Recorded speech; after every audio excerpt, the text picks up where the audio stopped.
Hello दोस्तों, बालाजी हिंदी की दुनिया में आप सभी का स्वागत है। मैं अमृता बरनवाल, आपकी हिंदी एजुकेटर। हिंदी व्याकरण में हम सभी संधि का टॉपिक पढ़ रहे हैं। संधि के टॉपिक में हमने स्वर संधि को कंप्लीट कर लिया था। आज हम व्यंजन संधि पढ़ेंगे, लेकिन व्यंजन संधि पढ़ने से पहले, जैसा कि मैं शुरू से ही करती आई हूँ, एक क्लास रिपीट करके फिर पढ़ाती हूँ। मेरा रिपीट करने का ये मकसद है ताकि जो आपने पहले पढ़ा है एक क्लास पहले, वो आपको फिर से अच्छे से रिवीजन हो जाए, फिर आगे पढ़ने में और आसानी होगी। तो चलिए रिवीजन के साथ आगे व्यंजन संधि आज हम पढ़ रहे हैं। गुण संधि के उदाहरण: इतर धन इतर बराबर इतरेतर। इतर शब्द का लास्ट में र है, रा में आ मिला हुआ है और दूसरे इतर शब्द के शुरू में ई है, तो आ और ई ये दोनों मिलकर गुण संधि के नियमानुसार ए हो जाएंगे और नया शब्द बन जाएगा इतरेतर। इसी प्रकार सोम धन इंद्र सोमेंद्र, अप धन इक्षा अपेक्षा, यथा धन इक्षा यथेक्षा, अन्य धन उदर अन्योदर, ईश धन उपनिषद ईशोपनिषद, अक्ष धन उहिनी अक्षौहिणी, प्रधन ऊढ़ प्रौढ़। जैसा कि हम सभी जानते हैं कि गुण संधि के नियमानुसार आ धन उ ओ होता है, लेकिन ये जो प्रौढ़ है ये गुण संधि का अपवाद है। इसको आप ध्यान में रखिएगा, अक्सर करके एग्ज़ाम में अपवाद को ही पूछ लिया जाता है। देखिए ये तो अपवाद है, यहाँ प्रधन ऊढ़ प्रौढ़ हो गया, लेकिन यहाँ पे नव धन ऊढ़ नओढ़ा है, ये गुण संधि के नियमानुसार सही है। महाधन ऊर्जा महोर्जा, कड़व धन ऋषि कड़वर्षि। नंबर 3 वृद्धि संधि: आ का ए ऐ से मेल होने पर ऐ तथा आ का ओ औ से मेल होने पर औ हो जाता है, इसे वृद्धि संधि कहते हैं। इसका सूत्र है आ या आ धन ए या ऐ ये दोनों मिलकर क्या हो जाएंगे ऐ। आ या आ के साथ ओ या औ मिलकर औ हो जाएगा। उदाहरण: धन धन ऐशी धन ऐशी। हम देख पा रहे हैं कि धन के नाम में आ छिपा हुआ है और ऐशी में ऐशी के प्रारंभ में ए है, तो आ धन ए मिलकर ऐ हो जाएगा नियमानुसार, तो नया शब्द बन गया धनैशी। इसी प्रकार है एक धन एक एक, देव धन ऐश्वर्य देवैश्वर्य, टिका धन ऐत टिकैत, जल धन ओध जलौध, बिंब धन ओष्ठ बिंबौष्ठ, महाधन औषधि महौषधि, महाधन औदार्य महोदार्य। नंबर 4 है यड़ संधि: जब ह्रस्व या दीर्घ ई उ री का मेल अन्य असमान स्वर से होता है तो ई के स्थान पर या उ के स्थान पर व री के स्थान पर र हो जाता है, इसे यड़ संधि कहते हैं। इसका सूत्र है ई या ई धन अन्य स्वर हो तो ई के स्थान पर या उ धन अन्य स्वर हो तो उ के स्थान पर व, री धन अन्य स्वर हो तो री के स्थान पर रा हो जाता है।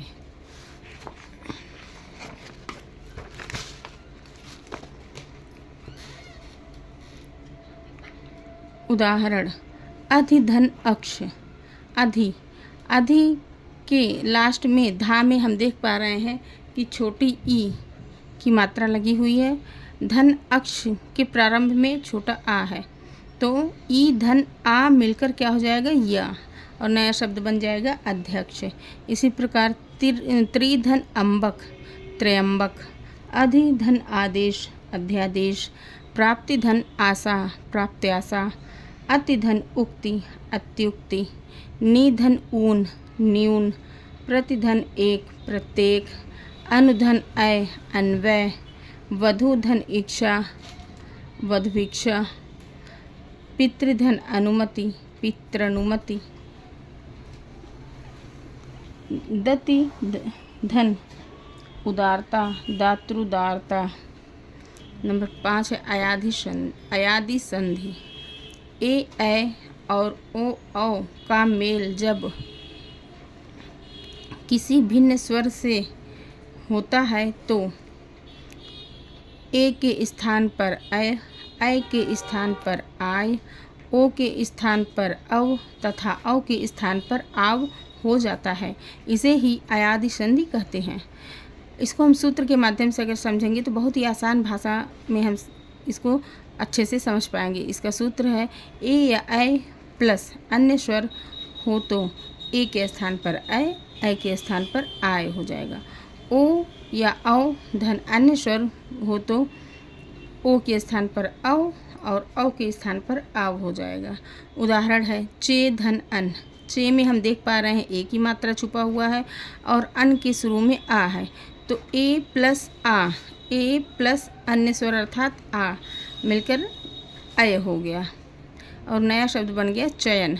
इसी प्रकार जे प्लस आ, जे धन आ बराबर जय, विजय धन ई बराबर विजयी, नय धन इका बराबर नायिका, भो धन अन बराबर भवन, विधय धन इका बराबर विधायिका, शो धन आ बराबर शव, भो धन ईश बराबर भविष्य, गो धन ईस बराबर गवीस, भव धन अन बराबर भावन, नव धन इक बराबर नाविक, प्रभव धन इत बराबर प्रभावित, भव धन उक बराबर भावुक और भव धन ई बराबर भावी हो जाएगा।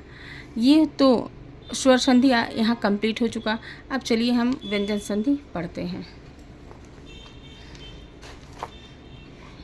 जैसा कि हमने शुरू में ही पढ़ा था कि संधि 3 प्रकार की होती है, स्वर संधि, व्यंजन संधि और विसर्ग संधि।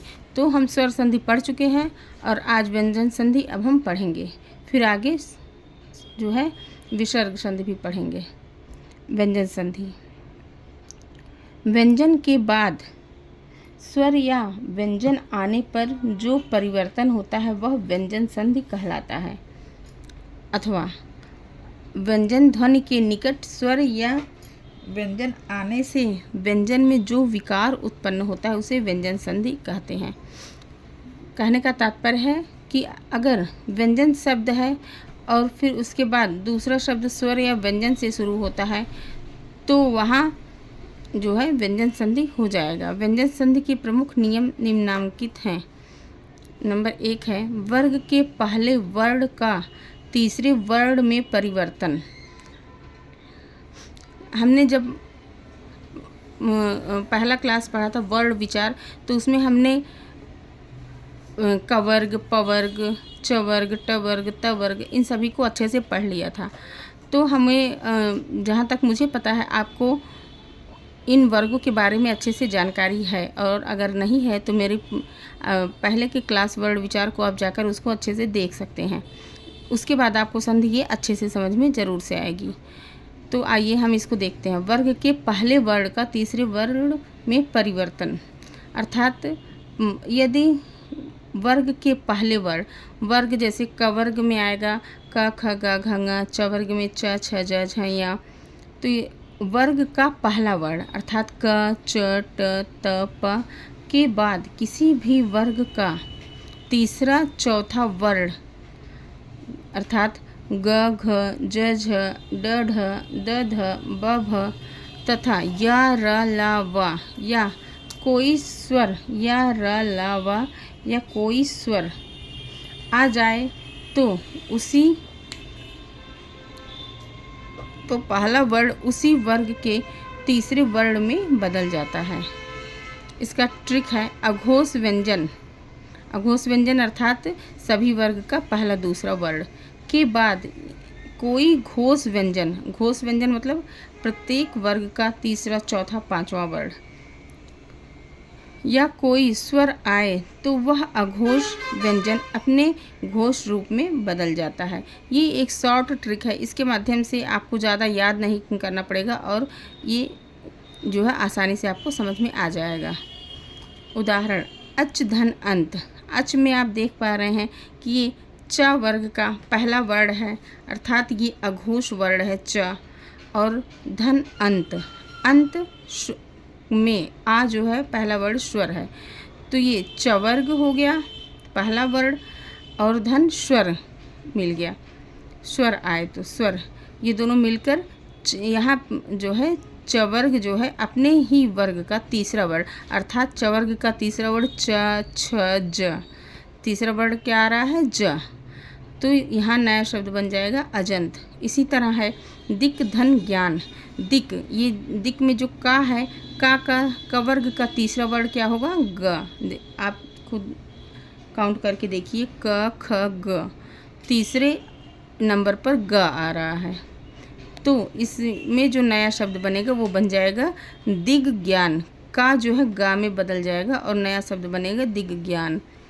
इसी तरह है सत धन गति, इसमें देख पा रहे हैं कि सत में त वर्ग है, त वर्ग का तीसरा वर्ण होगा त थ द आएगा तीसरे नंबर पे, तो ये ता जो है दा में परिवर्तित हो जाएगा और नया शब्द बनेगा सदगति। इसी तरह खट धन अक्षर, ये खट में हम देख पा रहे हैं कि ये ट वर्ग है और ट वर्ग का तीसरा वर्ण होता है ड, ट ठ ड, तो ये ट जो है अपने तीसरे वर्ण ड में बदल जाएगा और नया शब्द बन जाएगा खडचर। नंबर 2, घोष व्यंजन द का अपने अघोष रूप ता में परिवर्तन। घोष व्यंजन द के बाद यदि अघोष व्यंजन क ख त थ प फ स आए तो प्रथम घोष व्यंजन दा अपने अघोष रूप ता में बदल जाता है। आगे इसको हम ट्रिक के माध्यम से भी समझ लेंगे एक बार, तो और आसान हो जाएगा। इसका ट्रिक है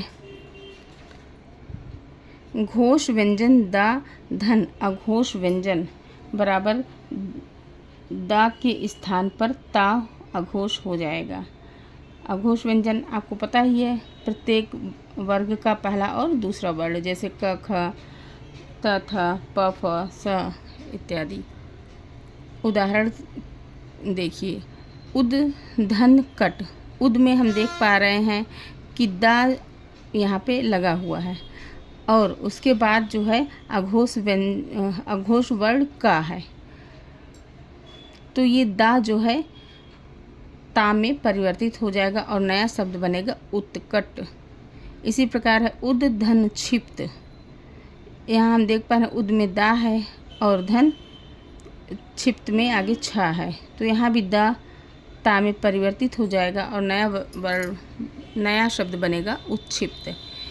आपद धन ती आपत्ति, उद धन पन्न बराबर उत्पन्न, तद धन परायण बराबर तत्परायण, उद धन शव बराबर उत्सव। यहाँ भी हम देख पा रहे हैं उद धन शव, यहाँ भी दा ता में परिवर्तित हो गया।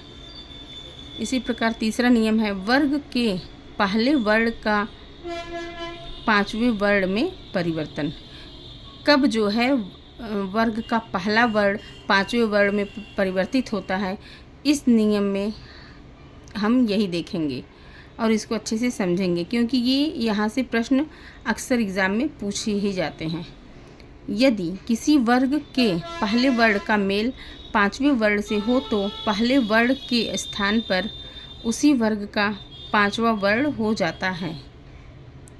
इसको ट्रिक के माध्यम से समझेंगे कि किसी भी वर्ग का पहला वर्ण, जैसे क वर्ग है प वर्ग है, इसका पहला वर्ण जैसे क च ट त प, ये हो गया पहला वर्ण। धन किसी भी वर्ग का पांचवा वर्ण आए, पांचवा वर्ण अर्थात लास्ट वाला वर्ण, तो पहले वर्ण के स्थान पर उसी वर्ग का पांचवा वर्ण हो जाता है। पहले वर्ण यानी जिस वर्ग का पहला वर्ण है उसी वर्ण का पांचवा वर्ण हो जाएगा। उदाहरण से हम और अच्छे से इसको समझ लेते हैं। उत धन मुख, जैसे देखिए उत में ता लगा हुआ है और धन मुख है, तो ता अपने पांचवें वर्ण में बदल जाएगा। पांचवा वर्ण आएगा त थ द ध न, त वर्ग का पांचवा वर्ण है न, तो यहाँ ता जो है ना में बदल जाएगा और नया शब्द बनेगा उन्मुख। इसी प्रकार है बृहत धन माला, यहाँ भी देख पा रहे हैं ता है बृहत में, ता फिर से ना में चेंज होगा क्योंकि त वर्ग का पांचवा वर्ण ना है और नया शब्द बनेगा बृहन माला। सम्राट धन माता, यहाँ देख पा रहे हैं कि सम्राट में टा है, ये ट वर्ग का 5वां वर्ण ड़ा आएगा, तो ये ड़ा में चेंज होगा और नया शब्द बनेगा सम्राट माता। उत धन नयन, यहाँ भी ता है तो ये भी ना में चेंज होगा और नया शब्द बनेगा उन्नयन। वाक धन मुख, वाक, वाक में हम देख पा रहे हैं का है और क वर्ग का 5वां वर्ण ङा होता है, तो ये का ङा में चेंज होगा और नया शब्द बनेगा वांगमुख। खट धन मास, ट वर्ग का 5वां वर्ण ड़ा और नया शब्द बनेगा खड़मास। नंबर 4 है ता या दा का मेल जब चा से होता है तो ता या दा के स्थान पर आधा चा हो जाता है, अर्थात वो नया चच हो जाता है, जैसे जगत धन चिंतन।